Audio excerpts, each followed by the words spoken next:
कुछ लोग ऐसे होते हैं ना जो हमारी जिंदगी बहुत ज्यादा खराब कर देते हैं, बहुत बार हमें धोखा देते हैं, बहुत बार हमें तकलीफ देते हैं, चाहे वो किसी भी तरीके से हो, हमें परेशान करते ही रहते हैं। लेकिन आज हम बात करेंगे कि क्यों हमने उन लोगों को माफ कर देना चाहिए, क्योंकि उसमें हमारा ही फायदा है। सबसे पहला रीजन है पीस ऑफ माइंड। हमें उन्हें इसीलिए माफ कर देना चाहिए क्योंकि हमारे मन को शांति नहीं मिल रही होती है। कहीं ना कहीं हर दिन हम वही सोच रहे होते हैं कि उस इंसान ने हमें ऐसा सुनाया और हमने उसको ऐसा नहीं सुनाया, हमें उससे ये कह देना चाहिए था, हमें उससे ये कर देना चाहिए था, अगर उसने कुछ ऐसी बातें कही तो हमें इसके आंसर में ऐसा कहना चाहिए था। लेकिन कहीं ना कहीं हम अपना दिमाग खराब कर देते हैं, अपनी मन की शांति भंग कर देते हैं उन लोगों के चक्कर में जो हमें गिराना चाहते हैं, और कहीं ना कहीं हम उन्हें जीतने दे रहे हैं। इसीलिए अगर आप चाहते हैं कि वो जीते नहीं तो उन्हें माफ कर दीजिए, ताकि आपके मन को पीस ऑफ माइंड मिले, ताकि आपका मन शांत रहे, ताकि आप आगे की चीजों को शांति से देख सकें। मेरे कहने का मतलब ये है कि आप उन्हें माफ तो कर दीजिए, लेकिन उन्होंने जो किया वो मत भूलिए। कहीं ऐसा ना हो कि आप उन्हें माफ करके बार बार उनके साथ जा रहे हैं और वो आपको फिर से धोखा दे रहे हैं। इसीलिए माफ कीजिए, लेकिन भूलिए मत कि उन्होंने क्या किया था। सेकंड रीजन है कि क्यों हमें माफ कर देना चाहिए, अपनी हेल्थ के लिए। कहीं ना कहीं उनके बारे में सोचकर हम अपनी हेल्थ खराब करते हैं। ना हमारा एक्सरसाइज में मन लगता है, ना हमारा खाने में मन लगता है। उल्टा हम ऐसी ऐसी चीजें खाते हैं टेंशन की वजह से जो हमें नहीं भी खानी चाहिए, लेकिन हम वैसी चीजें खाते हैं और अपने हेल्थ को ही नुकसान पहुंचाते हैं। चाहे वो मेंटली हेल्थ हो या फिजिकली हेल्थ हो, नुकसान हमें ही पहुंच रहा है। इसीलिए अगर आप चाहते हैं कि आपके हेल्थ को कोई नुकसान ना पहुंचे ना, तो सबसे पहले आप उन्हें माफ कर दीजिए। सोचो कि जो हुआ हो गया, बस हमने उन्हें माफ कर दिया। अब इसके बारे में ना हम सोचेंगे ना कोई आगे बात करेंगे, हम अपनी आगे की लाइफ में फोकस करेंगे। अगर आप ऐसा करने लग गए ना तो आपकी हेल्थ बिल्कुल सही रहेगी, चाहे वो फिजिकली हो या मेंटली हो। तीसरा रीजन है कि आप उनकी वजह से अपना आज खराब कर रहे हैं।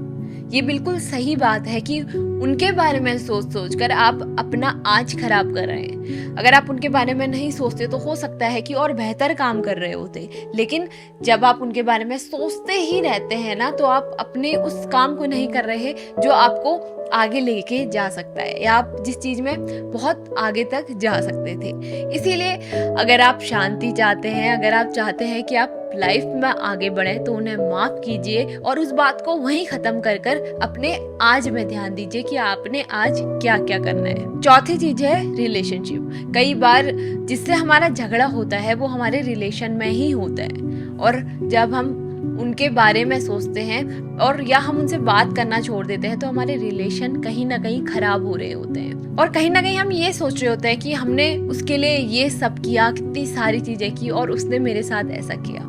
ये सोच सोच कर ना इंसान का दिमाग खराब हो जाता है। वो बार बार यही सोचता है, वो आगे किसी की मदद नहीं करेगा, आगे किसी के लिए भी ऐसा नहीं करेगा। लेकिन आप गलत हैं। अगर एक इंसान ने आपके साथ गलत किया तो जरूरी नहीं कि हर इंसान वैसा ही हो, लेकिन आप उन्हें माफ कर दीजिए, क्योंकि कहीं ना कहीं आपके रिलेशन उसकी वजह से खराब हो रहे हैं। कई बार क्या होता है ना कि रिलेशन आपस में जुड़े हुए होते हैं। जब एक रिलेशन खराब होता है तो बाकी रिलेशन भी खराब होने लगते हैं। इसीलिए अगर आप चाहते हैं कि आपकी जिंदगी में रिलेशंस बने रहे तो माफ कर दीजिए। पांचवा रीजन है क्वालिटी ऑफ स्लीप। कहीं ना कहीं आप नींद भी नहीं ले रहे होते हैं। सोते वक्त उन्हीं का ख्याल कि उन्होंने ऐसा कर दिया और मैंने ऐसा नहीं किया, उठते वक्त उन्हीं का ख्याल, तो आप अपनी नींद भी सही से नहीं ले रहे होते हैं, जिसकी वजह से आप पूरे दिन भर थकान महसूस करते हैं, आपकी सोचने की क्षमता कम हो जाती है।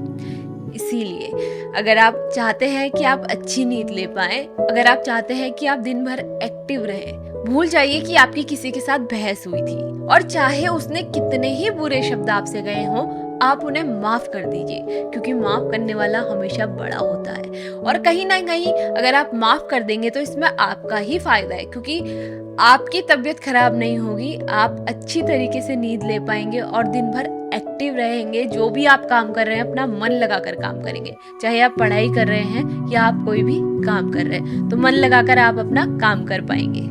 छठा रीजन है गोल्स। जब भी हमारी किसी के साथ बहस होती है या लड़ाई होती है तो हम अपने गोल से भटक जाते हैं, बदला लेने की सोचते हैं कि वो इतना आगे गया है तो मैं उससे दुगना आगे जाऊंगा या तिगुना आगे जाऊंगा।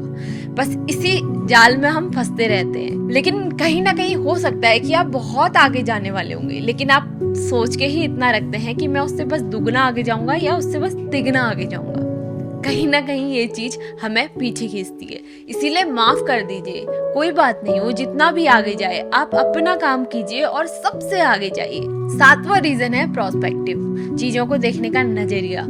जब आप किसी से नाराज होते हैं, गुस्सा होते हैं, तो आपके चीजों को देखने का नजरिया अलग होता है। वहीं आप चीजों को भूलकर आगे बढ़ते हैं तो आपके देखने का नजरिया बदल जाता है। कुछ चीजें ऐसी होती है, जब भी हम कुछ चीज सोच रहे होते हैं तो हमारे दिमाग में वही बातें आती हैं जिससे हम झगड़ते हैं, जिससे हमारी लड़ाई हुई है या किसी ने हमें सुना दिया, तो वही चीजें हमारे दिमाग में घूमती रहती हैं। और जब फैसले लेने की बारी आती है तो हम सही से नहीं सोच पाते और वो इफेक्ट करती है हमारे काम को। इसीलिए अगर कोई आपसे लड़ाई करे, झगड़ा करे, तो बस उसे माफ कर दो, साइड हटो और अपने काम पर फोकस करो। कोई बात नहीं, किसी ने कुछ भी कहा हो, उसका हिसाब ऊपर होगा, लेकिन आपको किसी का हिसाब नहीं करना। आपको बस अपने पे फोकस रखना है, खुद को आगे बढ़ाना है, खुद की तरक्की पे ध्यान देना है। तो गाइस, ये थी मेरी आज की छोटी सी वीडियो। आपको कैसी लगी मुझे कमेंट करके जरूर बताइएगा। अगर आपको वीडियो अच्छी लगी तो इस वीडियो को लाइक कीजिए, शेयर कीजिए। मिलते हैं आपसे अपनी अगली वीडियो में। इतनी गर्मी पड़ रही है तो चिड़ियों के दाना पानी जरूर रखें।